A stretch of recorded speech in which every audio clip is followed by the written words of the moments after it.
Hello, my dear children. Good evening. After a short period, we meet again.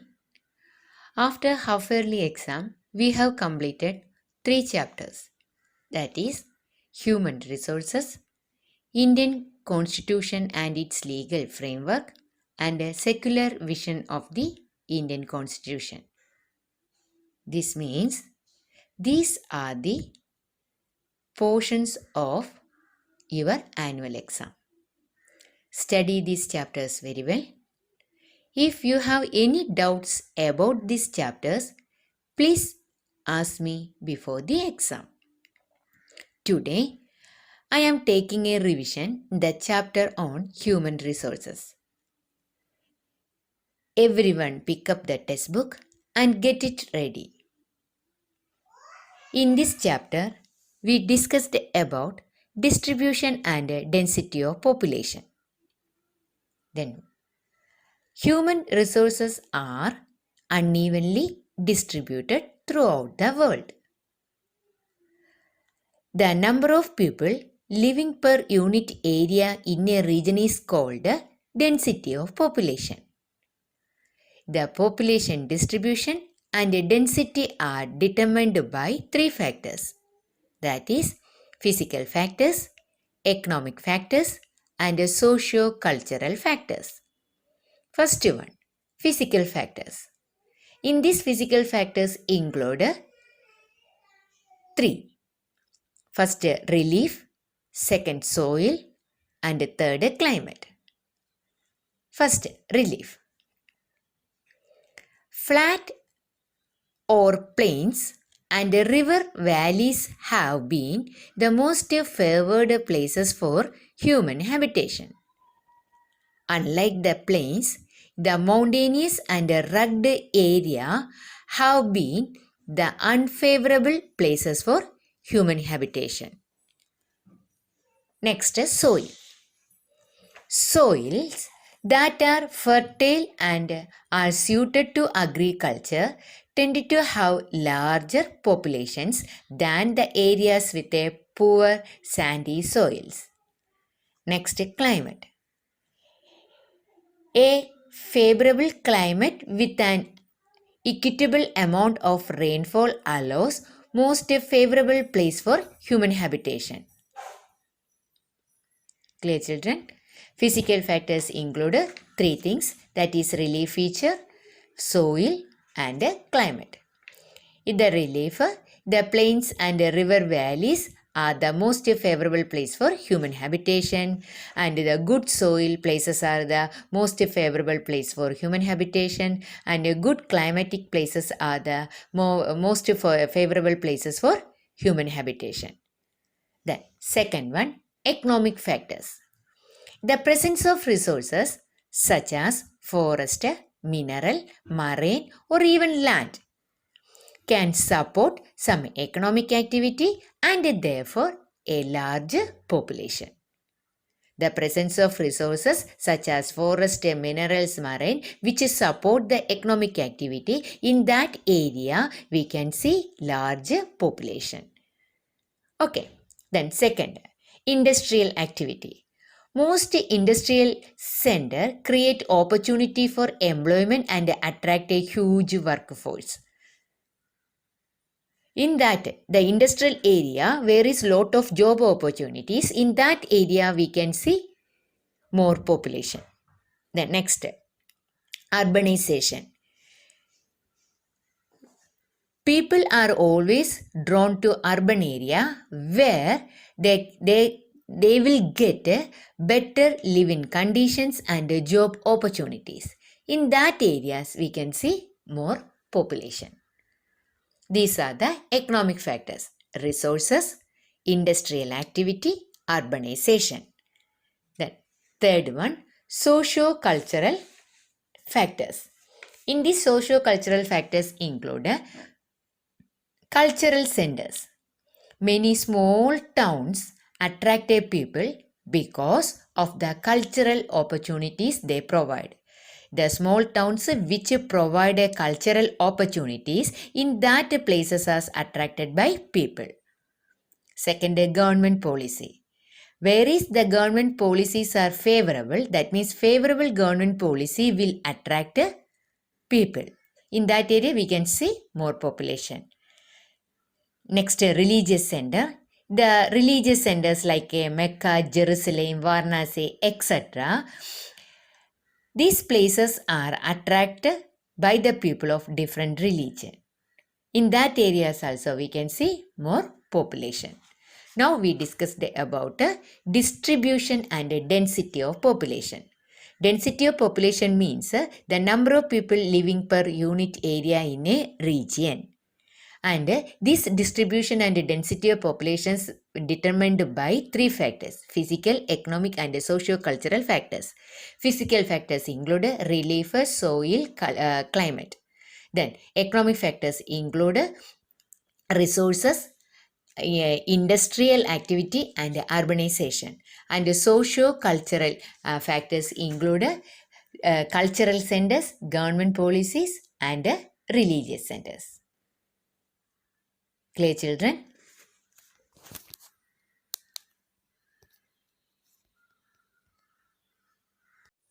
Next, population composition. Another important aspect of human resource is its composition. A study of the composition of populations includes age structure, sex composition, occupational structure, and a literacy level. Let us look at each one. First one, age structure. The age structures explains the percentage of a country's population in different age groups. That is, 0 to 14 years is considered as young or dependent. 15 to 64 years is considered as the adult or working age group. 65 plus years is considered as the older age group.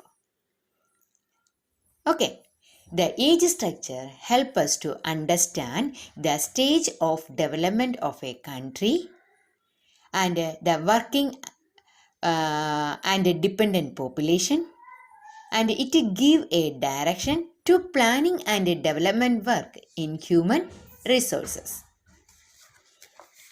Next, sex composition. Sex composition refers to the male-female ratio or percentage of males to females in the total population. It is calculated as the sex ratio, which is the number of females per 1000 males. Ratios of 1000 means that males and females are equal in number. Ratios of over thousands imply more female than males, and these are the favorable sex ratio for a country. Ratios of below thousands imply less females per thousands males. This is unfavorable sex ratio for a country. This sex composition, the study of sex compositions, help us to understand the future population trends, and it helps planning for the future population development. Then, next, literacy rates. Literacy rates are determined by the percentage of the total population that is able to read and write. In developing countries of the world, the literate population is lower, especially in the rural areas. And female literacy rate is usually lower than that of the males. This is the feature of developing country. In developed countries, almost the entire population is literate, and there is virtually no difference between male and female literacy level. Okay, then last one, occupational structure. Occupational structures gives an idea of the number of people within the total population engaged in different activities to earn a livelihood. There are three sectors: primary, secondary and tertiary. Primary activities which include agriculture, animal rearing, forestry, fishing and mining. Secondary activities such as manufacturing and processing. Tertiary activities includes services, transport, communication, trade and banking.